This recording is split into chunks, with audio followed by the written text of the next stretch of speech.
I step onto my back porch, coffee steaming in my hands, and inhale the crisp morning air. The scent of freshly cut grass and blooming hydrangeas fills my yard, my little oasis. Sunlight filters through the sprawling oak tree, casting dappled shadows on the wooden deck where Jasper, my golden retriever, sprawls lazily. It's a perfect Saturday morning, peaceful, just the way I like it. The neighborhood is quiet at this hour, the kind of eerie calm that lingers before lawnmowers start humming and joggers begin their morning rounds. It's a beautiful place, tree-lined streets, manicured lawns, and pristine sidewalks. A postcard-perfect suburb. But I know better. I take a sip of my coffee, eyes drifting toward the pristine white house across the street. Karen Whitmore's house. The self-appointed queen of the HOA. The kind of woman who weaponizes the rulebook against anyone she deems unfit for her community. And in a neighborhood that's 90% white, guess who's always under her microscope? Last summer, she left 3 separate notes about my unkempt lawn while conveniently ignoring my white neighbor's dandelion infestation. Then there was the time she called the HOA board over the color of my front door. Apparently, deep mahogany was too bold for the neighborhood's aesthetic harmony. I learned quickly that in Karen's world, I don't belong. Still, I've played by the rules, paid my dues, and kept to myself. But Karen always finds a reason to remind me that this is her kingdom. And today, it seems, is no different. A movement at the edge of my yard catches my eye. A tall, thin woman in a pastel blouse, clipboard in hand, scanning my property like a real estate agent assessing a fixer-upper. Karen. I sigh, already exhausted. I set my mug down on the porch railing and head down the steps, Jasper trotting beside me. She notices me, her fake smile stretching wide. "Oh, good morning, Lisa. I hope I didn't wake you." I force a polite nod. "Morning, Karen. What's up?" She tilts her head, eyes flicking over my yard like she's making calculations. "I was just making my rounds and wanted to remind you about the community garden party this Saturday. We're expecting quite a turnout." I nod slowly, waiting for the part where this involves me. Karen beams. "A few of us were thinking, since your backyard is so spacious, you wouldn't mind hosting the event. Just a few tables, a little gazebo, nothing major." I blink. "Excuse me? Oh, don't worry. We'll handle setup and cleanup. You won't have to lift a finger." A chill runs up my spine. I know exactly what this is. She doesn't want the party on her pristine lawn. No, she wants to use mine. And she expects me to roll over and take it. Not today. Not ever. Saturday morning arrives, and something feels off. Jasper paces by the back door, ears perked, tail stiff. I pause mid-sip of my coffee, frowning. My yard is usually silent at this hour. No footsteps, no voices. Just the rustle of leaves in the breeze. But today, there's movement. I push open the door, and my stomach drops. Strangers are in my yard. Everywhere. White folding tables stretch across my grass, draped in pastel linens. A buffet station is being assembled near my hydrangeas, crystal serving trays gleaming in the sunlight. A small group of women chat near my deck, sipping mimosas as they arrange floral centerpieces. I step out, heart pounding. "Excuse me?" A few heads turn, startled, but no one really reacts. As if I'm the one intruding. As if I don't own the very ground they're standing on. Then her. Karen, dressed in a flowy sundress, clipboard tucked under her arm, directing people like a wedding planner on a mission. She turns at the sound of my voice, flashing that smile. "Oh, Lisa. So glad you could join us." I march toward her. "What the hell is going on?" She blinks, tilting her head. "Oh, didn't you get my message? I left a note on your door." I narrow my eyes. "No, Karen. You did not have permission to do this." She waves a dismissive hand. "Well, I tried calling, but you never answered." The HOA board, and I thought, why let such a spacious yard go to waste? It's for the community, Lisa. Isn't that what neighbors do? My jaw clenches. Unbelievable. I scan the yard again, and the unease solidifies into rage. They moved my patio furniture. They set up in my garden. They even put a damn cooler on my deck. Karen follows my gaze, sighing. Oh, don't worry. We were very careful. Your flowers are still intact. Like that's supposed to make me feel better. A woman in oversized sunglasses chuckles. Honestly, Karen, you were right. This yard is perfect for events. So much better than cramming into someone's small space. Someone's small space. I glance at Karen's house, twice the size of mine, with an expansive backyard completely untouched. Karen follows my gaze and shrugs. Oh, well, you know my lawn just had new sod put in. It would be a shame to ruin it. A shame. But ruining mine is fine. Jasper growls and Karen frowns at him. Oh. Can you put the dog inside? Some guests have allergies. My hands tremble at my sides. The audacity. The sheer, unhinged entitlement. Karen smiles sweetly. Anyway, we'll be wrapping up by this evening. Just relax and enjoy the party. She turns away before I can even respond. And that's when I know she thinks she's already won. Oh, she has no idea what's coming. I take a deep breath, trying to keep my rage in check. No, Karen. You do not get to take over my yard and act like I should be grateful. I step forward. Karen, I'm going to say this once. Everyone needs to leave. Now. She turns, tilting her head like I'm some petulant child. Lisa, be reasonable. The guests are already here. We're in the middle of setting up. She laughs lightly, eyes scanning the growing crowd. We can't just stop now. My pulse pounds. That's exactly what you're going to do. You had no right to come onto my property. She lets out an exaggerated sigh, clearly performing for the onlookers. Well, I tried to discuss it with you, but you were so uncooperative. The HOA board agreed that it made the most sense. My fists clench. Oh, where's this agreement in writing? She blinks. That's what I thought. Before she can answer, an older man, one of the HOA members, Mr. Davidson, steps up. Lisa, let's not make a scene. This event is for the good of the community. I turn to him. Oh, so it's good for the community to invade someone's property without consent. His lips tighten. Karen assured us you were on board. Karen gasps in faux outrage. Of course she was. I left a note. She glances at the growing crowd, voice lowering as she leans in. Lisa, dear, we don't have to make this about power struggles. I freeze. Power struggles. She doesn't say it outright, but the meaning is clear. Know your place. My blood boils. I glance around. The crowd is mostly white, wealthy, comfortable. Some of them shift uncomfortably, sensing the tension, but none of them speak up. Because why would they? This isn't their fight. And that's when I realize I need to make it their fight. I pull out my phone and start recording. Karen, just to be clear, you're admitting that you planned an entire event on my private property without my permission? Karen's expression flickers, just for a second. Then, she recovers, flashing that same condescending smile. Oh, Lisa, let's not be dramatic. I turn to the crowd. Is trespassing dramatic? Because that's what's happening here. Some of the guests murmur, shifting on their feet. A woman in a sun hat leans toward her husband. Wait, she didn't agree to this? Karen's smile tightens. Lisa, you're embarrassing yourself. I turn my camera to Mr. Davidson. And you, sir? You were under the impression I approved this. He clears his throat, adjusting his tie. Well, that's what Karen told us.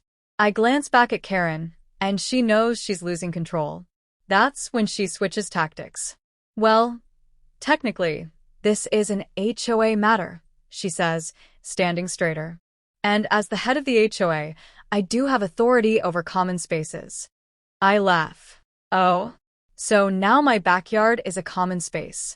She hesitates. Well, it's part of the neighborhood, and we all share in maintaining the beauty of our community. Right. I pan my camera to her massive, empty yard across the street. Then why isn't this party happening on your lawn? Silence. Karen's eye twitches. Lisa, this hostile attitude isn't necessary. We're trying to include you. Oh, now I'm included? I step closer, lowering my voice. Karen, let me make something very clear. If you don't get these people off my property in the next 10 minutes, I'm calling the police and reporting every single person here for trespassing. Her mask slips. You wouldn't. I hold up my phone, showing the dial screen. Try me. The crowd starts murmuring again. Some of them glance toward Karen, waiting for her next move. And then, her final play. Karen sighs dramatically and turns to the guests. I'm so sorry, everyone. It seems Lisa is having a difficult morning. Her tone is syrupy sweet, but her eyes are ice cold. We should all just respect her space and find another venue. She frames it like I'm the unreasonable one, like I've thrown a tantrum, ruining their lovely event. But it's working. I can see it in the way people exchange looks, pity in their eyes.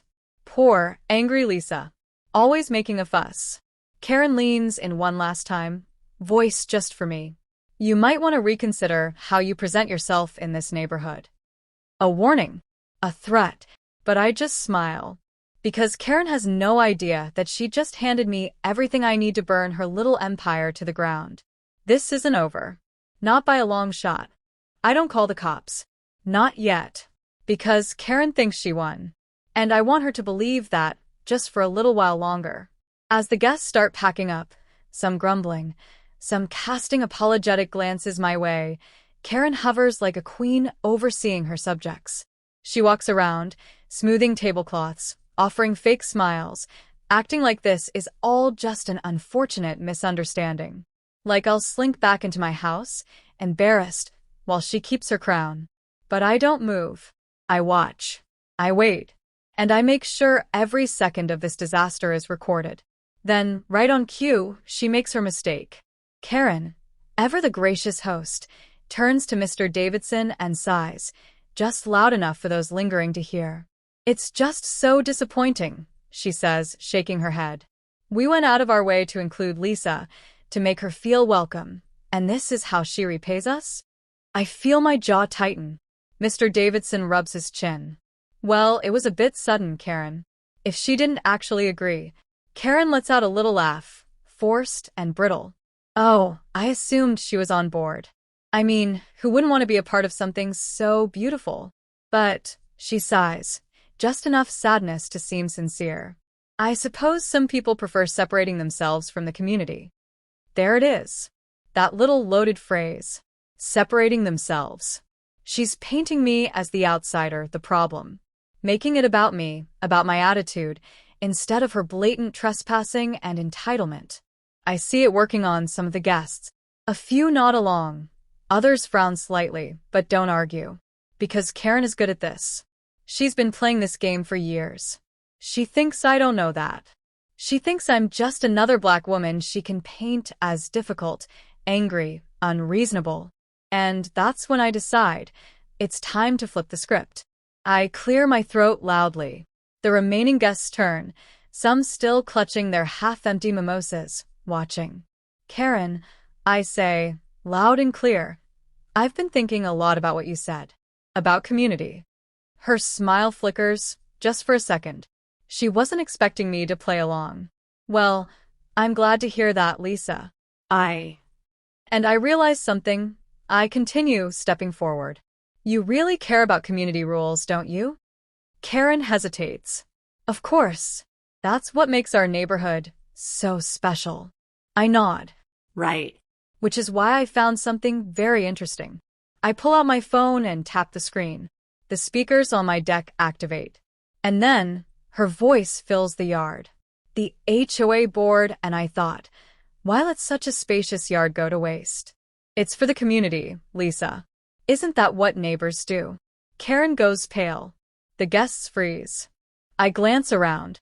This is a direct recording of our conversation this morning. Just in case anyone was confused about whether or not I agreed to this. Murmurs ripple through the crowd. Karen's mask cracks. Lisa, I don't think it's appropriate to. Oh, but wait. I raise a finger, grinning now. There's more. I hit play again. Lisa, dear, we don't have to make this about power struggles. A sharp inhale from someone in the crowd. Karen's fingers tighten around her clipboard. This is completely out of context. I turned to Mr. Davidson. Now, what do you think she meant by power struggles, sir? He stammers. Karen steps forward, voice shrill. This is a violation of privacy. You can't just record people. I arch an eyebrow. Oh, but I can, because you are on my property. Without permission. Trespassing. A collective gasp. Karen knows she's trapped now.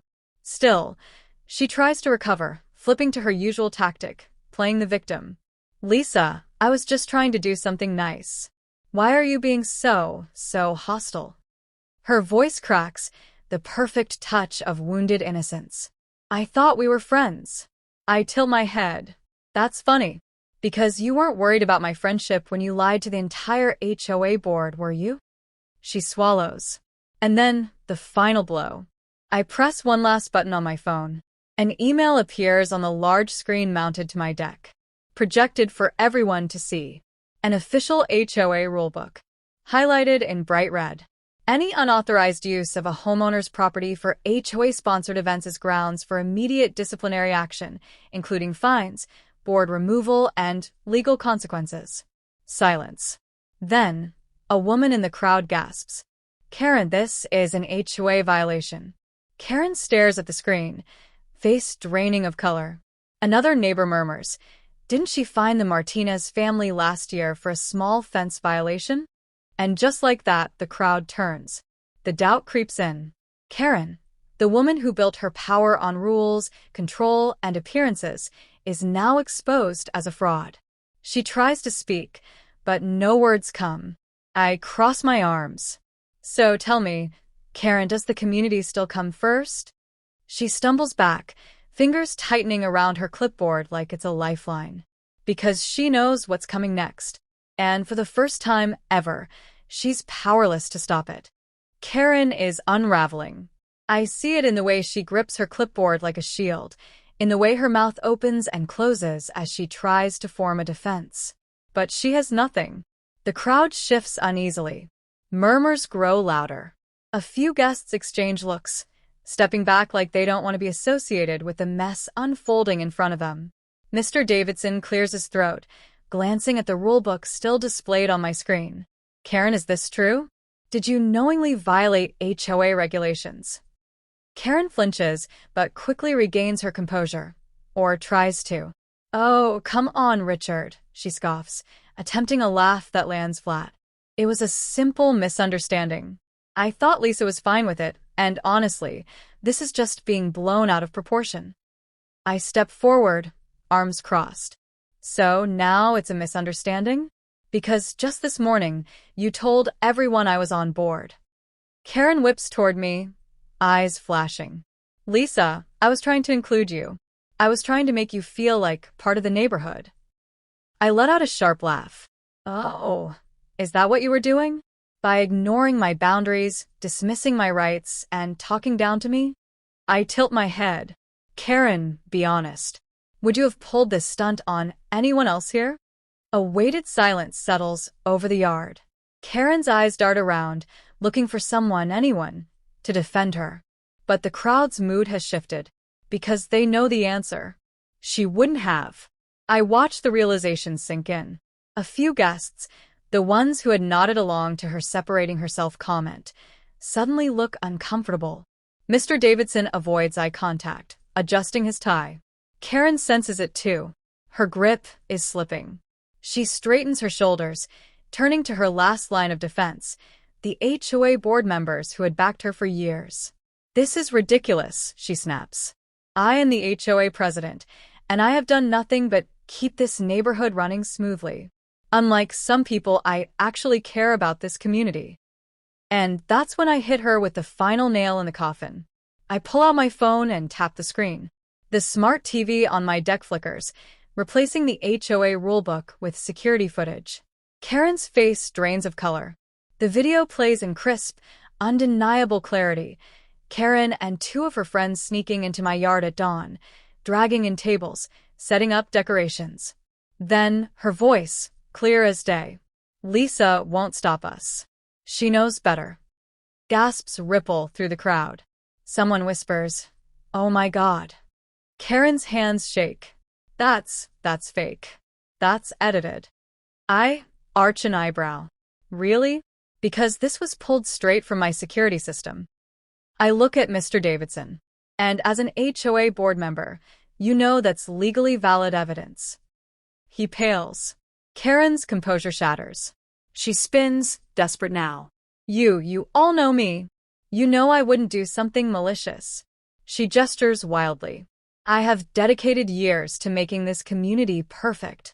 And yet, I cut in smoothly. You have no problem breaking the rules when they don't serve you. Her nostrils flare. You think you're so clever, don't you? I smile. I think I'm done letting you walk all over me. A new voice cuts in.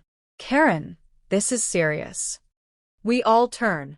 A tall, sharp-dressed woman steps forward from the crowd. Alyssa, the regional HOA director. Karen visibly stiffens. She wasn't expecting Alyssa to be here. Alyssa folds her arms, eyes locked on Karen like a predator eyeing weak prey. I happened to be at another HOA function today when I got a text about this. She motions toward the screen, then turns to me. Lisa, this security footage, would you be willing to submit it as evidence? I nod. Absolutely. Karen's breath hitches. Alyssa, you can't seriously be considering. Oh, I'm not considering anything, Alyssa interrupts coldly. I'm confirming that this is a major HOA violation. Unauthorized use of a homeowner's property? Deception? Abusing your position? She shakes her head. This is grounds for immediate dismissal from the HOA board. Karen staggers back like she's been struck. She looks at the crowd, desperately searching for support, but now no one is on her side. Even Mr. Davidson steps away, rubbing the back of his neck. Karen, I didn't realize. Karen's face contorts with rage. Oh, now you all want to act innocent. After years of benefiting from what I do for this neighborhood. Her voice cracks. She's losing control. Lisa set me up, she screeches. She's manipulating all of you. She wants to tear this community apart. Alyssa holds up a hand. That's enough. Karen freezes. Alyssa's expression is unreadable, but her voice is final. You'll be receiving an official notice from the HOA legal team. Effective immediately, you are removed from your position as president. A heavy silence. Karen's mouth opens, closes, opens again. Then she snaps. She lets out a hysterical laugh, shaking her head. You know what? Fine.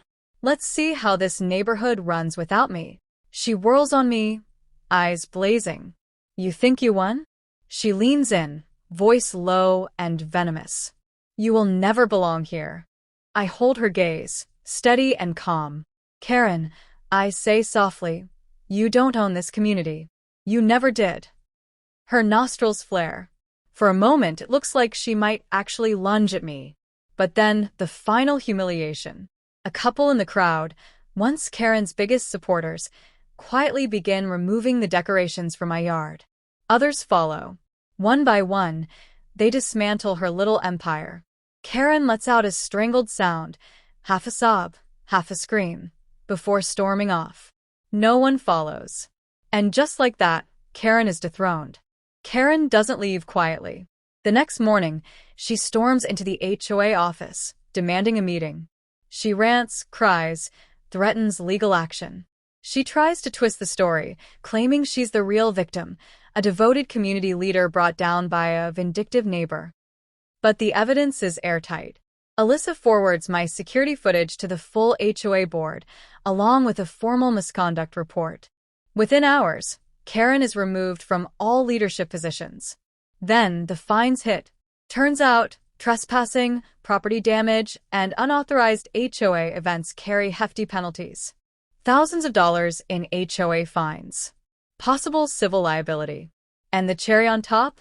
One of Karen's closest friends, Nancy, the woman who helped her set up the party, flips on her. I didn't know she was lying about Lisa agreeing, Nancy tells the board, voice shaking. I thought we were doing something nice. Now that Karen's empire has collapsed, loyalty is in short supply. By the end of the week, Karen's reputation is in ruins. Neighbors whisper behind her back. Some outright ignore her. Her picture-perfect facade? Shattered. She stops her morning walks. Stops barking orders about lawn decorations. Her perfectly pruned front yard starts looking unkempt, weeds creeping in. And one day, a for sale sign appears on her lawn. My peace, reclaimed. I step onto my deck, letting the morning sun warm my skin. The yard is mine again. No unwanted decorations. No entitled invaders. Just peace. A knock at my fence catches my attention. I turn to see Mr. Davidson, standing there awkwardly, a coffee cup in hand. Lisa, he starts, clearing his throat.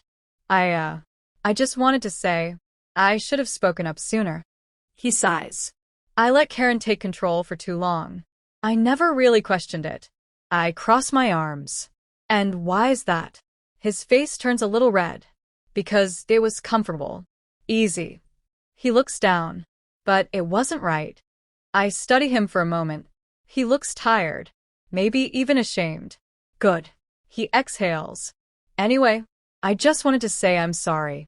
And if the HOA board holds a vote for a new president, I'd like to nominate you. I blink. You want me to run the HOA? You stood up to Karen. You didn't let her bulldoze you. This community needs someone who actually cares. I let his words settle. The old me, before all of this, would have said no. I didn't want to be involved in HOA drama. But now? Now I see it for what it is. Power unchecked. Abuse ignored. A system designed to make people like me feel unwelcome. And if I don't take that seat, someone else like Karen will. I take a deep breath. Then I smile. I'll think about it. Final justice. A week later, Karen's house is officially on the market. The community moves on without her. But the final blow comes from the new HOA newsletter. Alyssa writes, in light of recent events, we are reinforcing policies to ensure all residents are treated with fairness and respect. No one is above the rules, not even former board members.